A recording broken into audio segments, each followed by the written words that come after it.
Buen día con todos. El presente proyecto trata del análisis de sentimientos en cuarentena de COVID-19 utilizando inteligencia artificial. ¿Qué es lo que vamos a hablar en esta presentación? Vamos a trabajar de manera resumida cada uno de estos sitios. Vamos a hablar un poco de la motivación, la red social que se llega a utilizar en la investigación, los trabajos relacionados respecto a este tipo de trabajo, los objetivos, las etapas que se han utilizado, cómo así la recolección de información, la evaluación del modelo predictivo y los resultados. Y finalmente vamos a hablar un poco de la conclusión de toda esta investigación. ¿Cuál fue la motivación para empezar a trabajar con este tipo de análisis? Entonces, básicamente se centra desde el 15 de marzo en Perú se empezó a realizar el aislamiento social.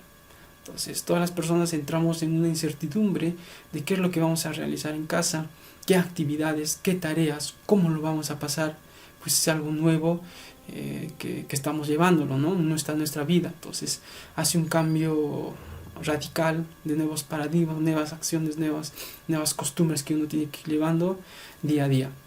Entonces, y todo eso pues son comentados o son escritos en las redes sociales. Y uno cuando va navegando por las redes sociales va leyendo un comentario, pues siempre hay una manifestación de lo que es lo que está haciendo en casa, o empieza a replicar o compartir algunos memes respecto a lo que uno va realizando en casa, ¿no? Entonces, en base a esa información de esos días, pues le generó la idea de empezar a hacer un análisis de qué es lo que está pasando en las redes. Actualmente en Perú tenemos 45.928 casos confirmados hasta el 3 de mayo del 2020, ¿no? 1.286 fallecidos. Aquí tenemos un porcentaje respecto al uso en las redes sociales. Tenemos un 92% en Facebook, 64% en WhatsApp y el 23% Twitter y el 14% en Instagram. Vemos aquí una jerarquía respecto a la demanda de uso en las redes sociales en el Perú. Para esta investigación hemos determinado utilizar Twitter. ¿Cuáles son los motivos o factores?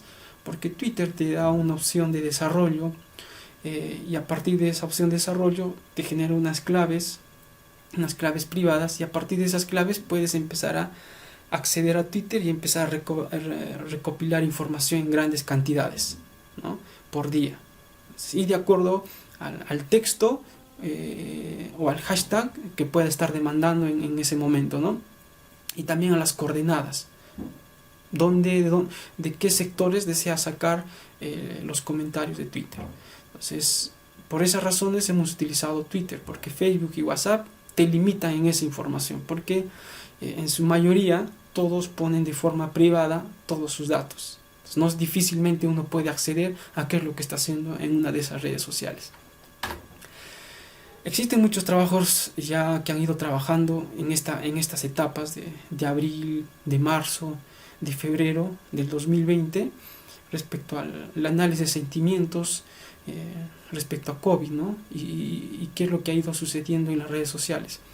Por ejemplo, en el primer proyecto de Corona Tracker lo que hacen es un análisis de sentimientos en las redes sociales y empezar a analizar si es positivo o negativo, ¿no? Este tipo de estudio se hizo básicamente también en el sector de China. Por otro lado, en la segunda investigación hicieron un análisis de sentimiento situacional de la información, no tanto en centrarse en qué es lo que hacen en casa, sino en la información situacional respecto a COVID. Y en este caso utilizaron la red social Weibo, que es específicamente en China.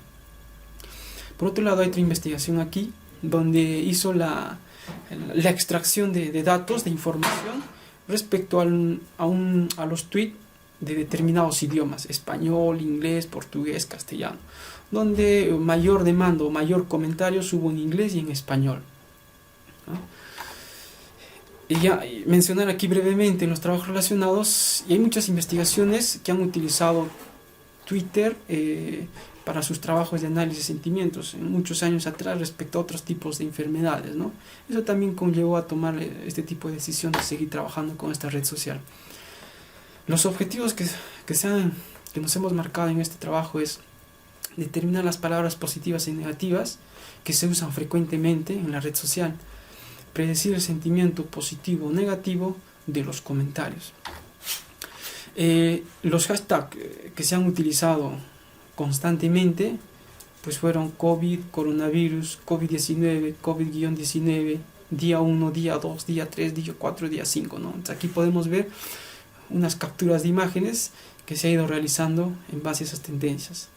Pero lo que al final nosotros hicimos una evaluación, cuál de estos hashtags genera más información respecto a cuarentena. Entonces decidimos utilizar día 1, día 2, día 3 para empezar a recabar la información.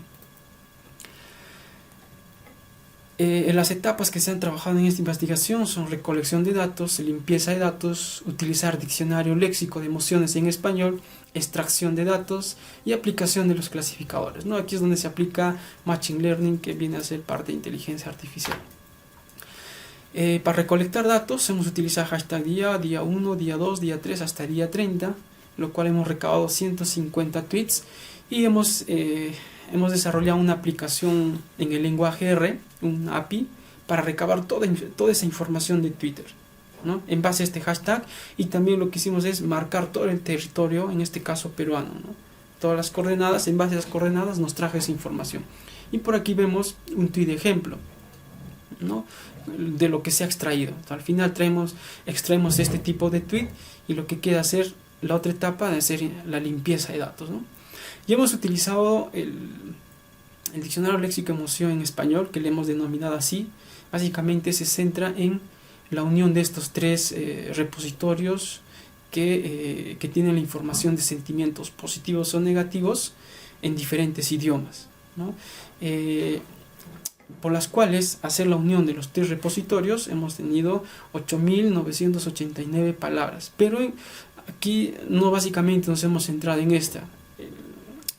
Cuando empecé a hacer la investigación, lo que hice es empezar a recabar de otros lados de cómo puedo yo seguir agregando más información respecto a palabras positivas o negativas, ¿no? De acuerdo a la experiencia que uno va teniendo. Entonces al final hemos obtenido 8.989 palabras, de las cuales son 3.382 positivas y 5.607 negativas. Para la parte de la evaluación de inteligencia artificial, hemos utilizado estos tres algoritmos de clasificación, porque los algoritmos de clasificación lo que hacen es darte sí o no, ¿no? Que son datos discretos. Puede decir positivo, negativo, verdad, falso, ¿no? En este caso hemos utilizado estos tres algoritmos que empiezan a hacer ese tipo de clasificación. Y al hacer la evaluación, pues nos quedamos con el Support Vector Machine. ¿Por qué? Porque hace una mejor precisión. Llegamos hasta un 86% de precisión de evaluación respecto a los otros algoritmos, lo cual es factible, lo cual es viable para esa etapa de evaluación, ¿no?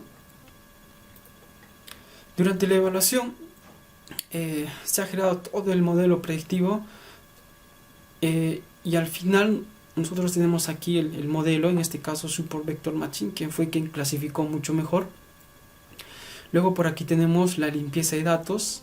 Luego hemos generado una bolsa de palabras, ¿ya? Y luego lo hemos convertido en vector. Y al final ha sido evaluado y los resultados pues ha sido enviado en este nodo. Y al ejecutar todo el modelo predictivo, ¿qué es lo que obtenemos? Tenemos aquí tres tweets, ¿no? El primer tweet, el sentimiento enseñado, en un primer momento se enseña, hay que enseñarle, así negativo, de acuerdo al contexto, y el sentimiento que ha predecido pues es negativo, lo cual es correcto. Entonces el modelo ha ido prediciendo correctamente. Por aquí en el segundo tweet, la enseñanza fue negativa y el sentimiento predicho positivo. Entonces ese 14% de margen para llegar al 100% de eficiencia de la predicción pues se encuentra aquí, ¿no? Entonces lo que queda es empezar a mejorar para seguir prediciendo correctamente los sentimientos, pero si hay prediciendo bien. Por aquí el tercer tweet, según lo enseñado, es positivo y según el sentimiento utilizando el modelo predictivo nos envía positivo, ¿vale? Entonces aquí tenemos indicadores en el cual ha ido midiendo la eficiencia respecto a la eficiencia del modelo predictivo, ¿no? Y aquí tenemos una estadística respecto a las 10 palabras más frecuentes que han sido utilizados en cuarentena. la palabra cuarentena, COVID, casa, hoy, coronavirus, como, presidente, día, Perú, semana, ¿no? Estas son las palabras frecuentes. Palabras positivas que se ha ido constantemente, pues por aquí tenemos usar, prueba, favor, ganas, gracias, recomendaciones, bien, ¿no? De acuerdo al tamaño, ¿no? El tamaño de cada palabra indica que ha sido utilizado frecuentemente. Y entre las palabras negativas, pues estamos aislamiento, extraño, sin, ¿no? Negativa también la palabra. Esas son las palabras que han utilizado constantemente. Ahora, por otro lado, de acuerdo, recabando toda esa información, llegamos al siguiente análisis. Según las palabras frecuentes, que es cuarentena, COVID, casa y hoy, si esto lo asociamos respecto a las indicaciones que hacen el gobierno, pues son similares, ¿no? Son similares y tienen mucha similitud. Por otro lado, ponemos aquí un ejemplo de un tuit. Cuarentena día 10, hoy estoy en casa. ¿Qué manifiesta esto? Que esto lo podemos asociar o relacionar con otro tipo de palabras frecuentes que han ido trabajando, que han ido mencionando en sus comentarios. En este caso, con clases, ejercicios, cocinando, extraño, películas, trabajo remoto, cantar, bailar, solo ansiedad, síntomas, ¿no? Entonces, vemos que podemos asociar con una de esas palabras y que probablemente, y que nos va a permitir tomar decisiones, que es lo que más adelante podrían seguir haciendo si es que sigue este tipo de cuarentena o aislamiento social, ¿no? O no solamente para este tipo de enfermedad, sino para otro tipo de enfermedades o emergencias que puedan presentarse y deberíamos seguir permaneciendo en casa. Como conclusión, dentro de los resultados obtenidos, pues queda la necesidad de seguir publicando información de este tipo respecto al aislamiento social, ¿no? Y empezar a compartir la información por redes sociales, por televisión, por internet, por radio. ¿Con qué? Con las actividades que han ido comentando frecuentemente según este tipo de análisis que se hizo aquí, ¿no? Vimos que la palabra cuarentena, COVID, hoy, casa se asocian con baile, ejercicios, cocina, clases. Entonces, la decisión que tiene que tomar el gobierno, la parte de los gobernantes de cada localidad, es empezar a compartir, difundir información mediante radio, televisión, internet, actividades de este tipo, que permita que las personas sigan permaneciendo en casa, dándoles este tipo de entretenimiento, ¿no? Para que de repente no se les genere estrés, de repente les genere algún tipo de daño emocional en este aspecto, ¿no? Y darle alternativas para que sigan entreteniéndose en casa. Por otro lado, todo este modelo predictivo va a permitir ser útil para otros tipos de trabajos de investigación en esta área, ¿no?